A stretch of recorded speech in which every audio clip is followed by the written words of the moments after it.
Hello, everyone, and welcome to this episode of MedTech POV, a podcast brought to you by AdvaMed, the MedTech Association, the world's largest trade organization for medical technology companies. I'm your host, Scott Whitaker.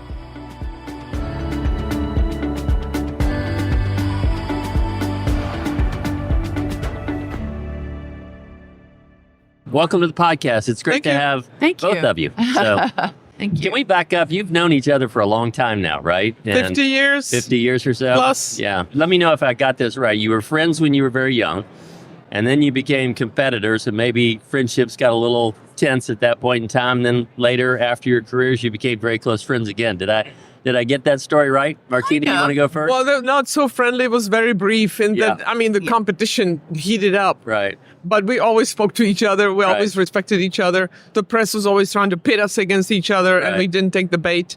You know, you never know what's going to happen once you retire. Right. And we almost can't help but be connected. Right. And then, of course, this cancer really brought us together in a bad way, but made our friendship that much tighter. Yeah.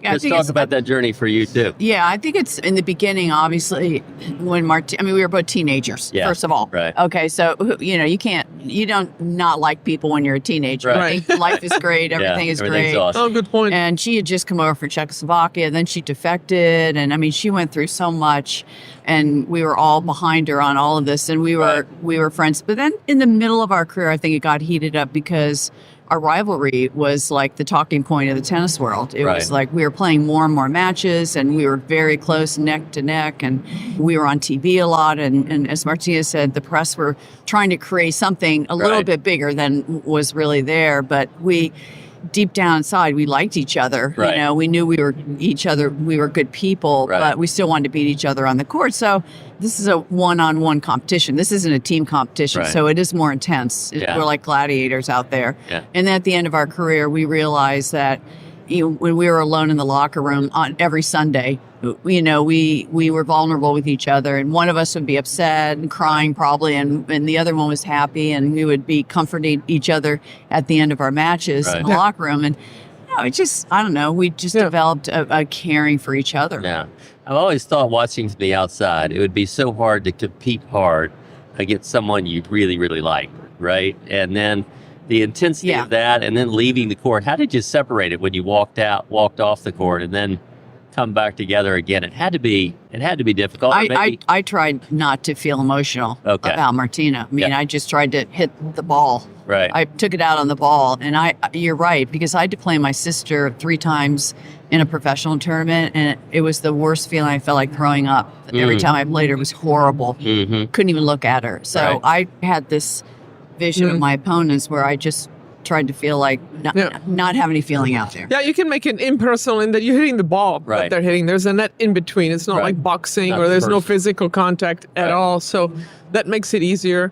But it's still very gladiatorial, which I didn't realize until after I retired. Mm-hmm. You know, when you're doing TV and then you're waiting for the players to come out, and they come out of the tunnel, and it's very much one-on-one situation. I didn't think about it that much because I just was playing tennis. Right. So I was okay with playing somebody, friend, and winning or losing, and then going out for dinner with them afterwards and talk about the match. Yeah, I was okay with that because I kind of old school stuff. She's better at that than I was. It seems like it'd be really hard to do that. You kind of have to have a natural talent to dissociate yourself from the match in order to journey like that, but it has to be much more healthy for you, Martina, to be able to do that, I would say. I guess I prefer playing people that I liked. Yeah. Because when I played people that I didn't like, which thankfully there weren't that many, I didn't play that well because I was like, I would get tight. But playing a friend, if I won, great, and if I lost, I was happy for them. Yeah. So it was kind of more of a win-win situation for me that way. That's amazing, because as fans, you sit and watch,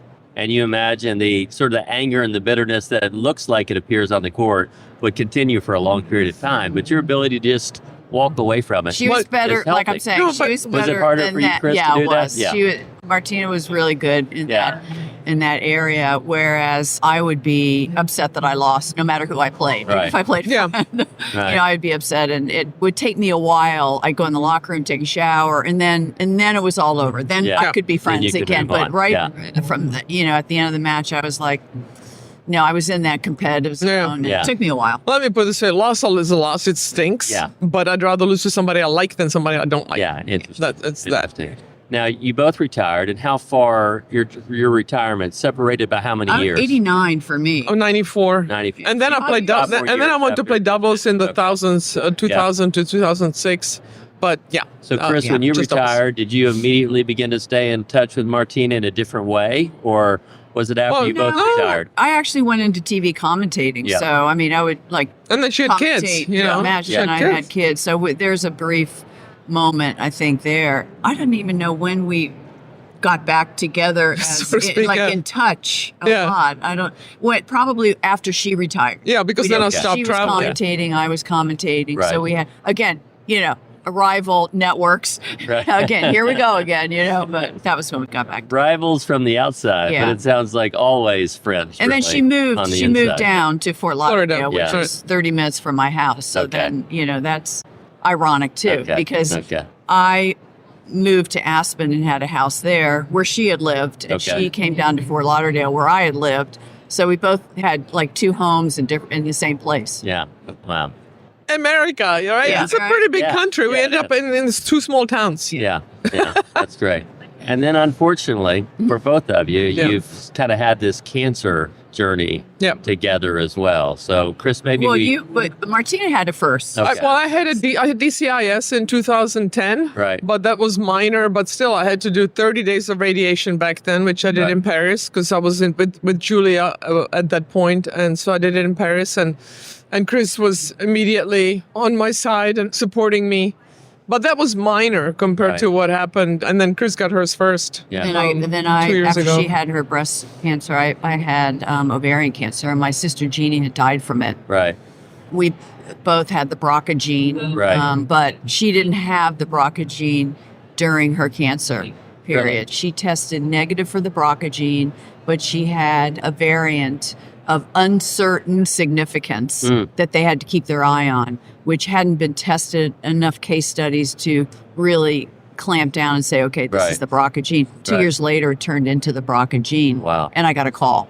Wow. You got to go get tested. I went, got tested. I did have the BRCA. I had that BRCA gene. I got a hysterectomy right away. And that's where they found the cancer. It was in me, and I didn't even know. So they identified the cancer after they found you had the BRCA gene, but it was early enough that they could intervene. Yes, stage one. Okay. But still. But then how did that process go? Talk about the surgery and the challenges associated with having cancer. The surgery was easy. I was very happy because they did the scoping, robotic surgery, and they've come a long way with that. Amazing. It was hardly any downtime.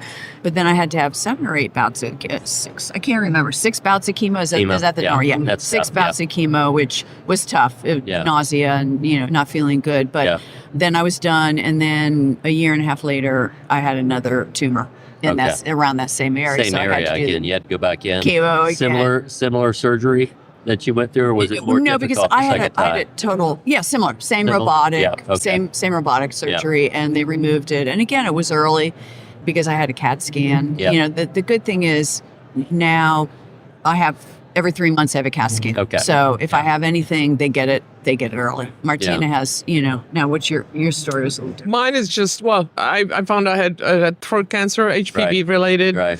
And when they were looking to see what the tumor was exactly, because one of my lymph nodes was enlarged, my right breast lit up as well. So I knew it was cancer. In the scan? In the scan, looking for the throat, which they found the tumor was about 2 centimeters at the base of my tongue. And now my boob lit up. So then I have a biopsy for the breast. And I knew it was cancer before they even did the biopsy because it wouldn't have lit up otherwise. Two completely unrelated, but caught them early both. So I was really lucky. And this is where technology helped me. So I had a surgery for the breast to take out the tumor. And then I started the chemo and proton for the throat, which was 7 weeks. Yeah. But there's a new proton. Number one is much more specific than radiation. Right. And number two, there's Dr. Nancy Lee at Sloan Kettering who's doing this trial where after 2 weeks, they take a PET scan. Right. And if you're clear, you only do 3 weeks of proton. And that's what happened with me. Right. I only had to do 3 weeks for the throat. 7 weeks for the node, but that was less intrusive because it was on the side of my throat. Right. it saved me because, yes, I would have been cured of the cancer, but the after effects are much worse from 7 weeks of treatment. As it was, I lost 30 pounds. I had 20 to lose, so now I put 10 back and I'm just right. Good again. So I was lucky on that front, but it really saved me because if they had done surgery before proton, right, I would have to learn how to speak again. Yeah. Because big part of my tongue would have been gone. Yeah. So this is how technology, it's all about timing. Number one, we both caught our cancer early. And number two, the technology really saved us. Yeah. The treatment and the aftermath. The treatments have gotten so much better. Yeah. But if we could just continue to get people screened earlier and 100%. identify these cancer earlier and get them to less invasive procedures, whether it's robotic or otherwise, right? Right. It makes the journey, it's always difficult, but it makes it so much easier, right? Compared to what so many have to go through, right? Well, and a lot of women, I think, wait too long. Like they'll have cramps or they'll have spotting or they'll have a little bleeding. Don't pay attention. They're used to taking care of everybody else but themselves. Exactly. And they don't think it's going to be anything big. And then when it does get big, they're stage 3 or stage 4. And that's tough. Sometimes it's too late. Sometimes it's too late. My message is you feel anything different in your body, don't get it checked. Don't think you're being Don't a be wimp. shy. You just go get it checked. And get a second opinion. Get a second opinion. Yeah, that's key. That's key. With my thing, the first doctor I saw, he wanted to cut. Yeah. Oh. I went to another doctor and he says, I don't think so. I think proton's better. I went to a third doctor in Sloan. He says, definitely proton. And he was a surgeon. Yeah. The other two surgeons said, no, you're much better off with proton. Yeah. So listen to yourself. If you don't feel something's not right, stick with it because nobody else is. Nobody knows how you feel. Yeah. Only you know that something's not right and pay attention to it. Martina, after the throat cancer and then the breast cancer, did you have any recurrence at all, or has the path been good for you? No. The path has been great. In fact, just a month ago, I had a last checkup, one more checkup with Sloan, and they have a new blood test. Blood test, right. They can show you before the cancer ever happens that is brewing. And I came out negative on that too. So I'm lucky. So I do every 6 months, I do a checkup, one for my breast mammogram, and then 6 months later, an MRI. Yeah. And an ultrasound also. I was just talking to someone recently. Oftentimes, insurance companies don't allow the best test to be covered, right? Yes. And we were talking about how important it is that you understand your body, what type of test you need, and insist on getting the best screening you can so that you don't miss it, right, the first time around. You hope you have a good doctor. Right. The only other thing I would add is genetic testing. Know your family history. Very good. And it's not only your parents, but know your grandparents. Right. Because it could be third generation. Right. And know what is running in your family and get that genetic testing also. It's a blood test. And I would definitely say to women, if they tell you have dense breasts, get an ultrasound. So err on the side of more rather than less. 100%. If you can afford it, if you can, and that's what I think the insurance companies we need to figure out how to help people who can't afford it get access to it. Exactly. Right? Both of those things matter. That's the thing that is letting us down, I think, is just the economic situation. Going back to my bronchogene, I had a hysterectomy, but also I would have a 70% chance of getting breast cancer. So I had a mastectomy. Okay. Yeah. And that's another choice that you have to make, yes or no. Right. Do you want to take a chance or do you want, and I got everything removed. So I don't have to deal with that. Not have to worry about it. Yeah. And better not to go back through that journey for sure. And if you've had it before, the odds, I assume are fairly high, 70% right? chance that's pretty high. That's way too high. Very high. That's very high. So we're really proud. You're going to be speaking to our companies later today, but all the work our companies do in the diagnostic testing side, the blood testing side, the imaging work that we do, the screening work that we do. Companies here manufacture, develop the robotic surgical tools that you use as well. So the medtech industry is really on the front edge. Yeah. Early stage diagnosis and the treatment side as well to help people get and extend their lives better. And so it's just great to hear the journey you've gone through. None of us wish you had gone through it, but now that you've gone through it, being able to share that story We're lucky. so others can hear it, follow your lead, and then hopefully avoid we understand those awareness paths as well. We understand getting the word out. Yeah. We understand it takes a lot of money as well. Yeah. Can I lighten it up with one final question? Sure. When we spoke with Martina earlier this year in March, we asked her about pickleball. So I know how she feels about pickleball. Yep. Chris, what are your thoughts on pickleball? Okay, let me Good, bad, or not? Real quickly, my experience, the one and only time I played, I got whiplash, and then that ended up in vertigo for a week. Is that right? Because it was so close to the net, and one of the guys had a sitter, and he went right at me. Oh, so you moved your head. Whip your head. Whipped my head to protect myself. And so I got whiplash, first of all, and then vertigo. I had the vertigo, You had vertigo. which I had to go to get that treatment Epley maneuver. for a whole week, which works. Oh my God. I mean, I just had it a couple weeks ago. Is that right? I almost fainted with the nurse, because the first time I did it, like, and she said, okay, keep your eyes open. And I almost fainted, and she held me for like 10 seconds. Then the dizziness subsided, but that is the worst feeling ever. So anyway, 100%. That's my experild with pickleball. So no more pickleball. I haven't played since. And Martina, remind us your thoughts on pickleball. My thought is build your own tennis court, build your own pickleball courts. Don't take over tennis courts. Or if there are people that want to play tennis and you're playing pickleball, kick them out. But it's great that people are getting off their butts to play. But it's easy to get hurt. Yeah. So just take it easy, much easier. I played like 6 years ago. Not people weren't that good. So I'm like, but then I played with really good people during the French Open. Yeah. They were great. And it was fun. Yeah. But both my calves, I felt it the next day. And I played for 15 minutes. And I'm in decent shape. Muscles. I've not been active last couple of years because I was sick. But still. And you move really quickly and you don't even realize it. So great that people are doing it, but do be careful. But I think when you see like 4 70-year-olds or 4 8-year-olds out there, I don't think they're hitting that as they're just like they're pretty soft. I think it's pretty good. The movement is good for them. 100%. But just watch the Achilles, from what I hear. A lot of calves, Achilles, and lower back. Yeah. Let me close with one other question, because I think it would be fascinating for most people who listen to this, right? Which is, as great athletes, elite level athletes, you had training that led you to your greatness, right?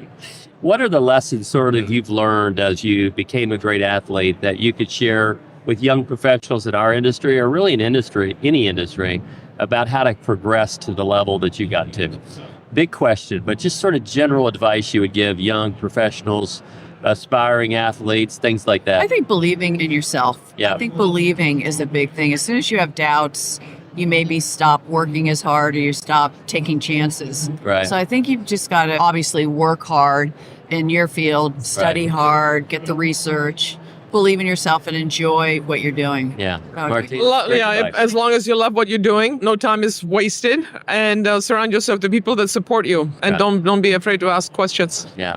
Well, thanks for taking time to talk to us. Inspiring journeys, both on the tennis court and now off. Thank you. So we appreciate you being here today and for talking about that. Thank you. Right. Enjoy it. Have a great day.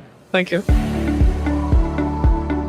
Thanks again for tuning in to the MedTech POV podcast. For more episodes, visit advamed.org/podcast or subscribe to MedTech POV on your favorite streaming platform.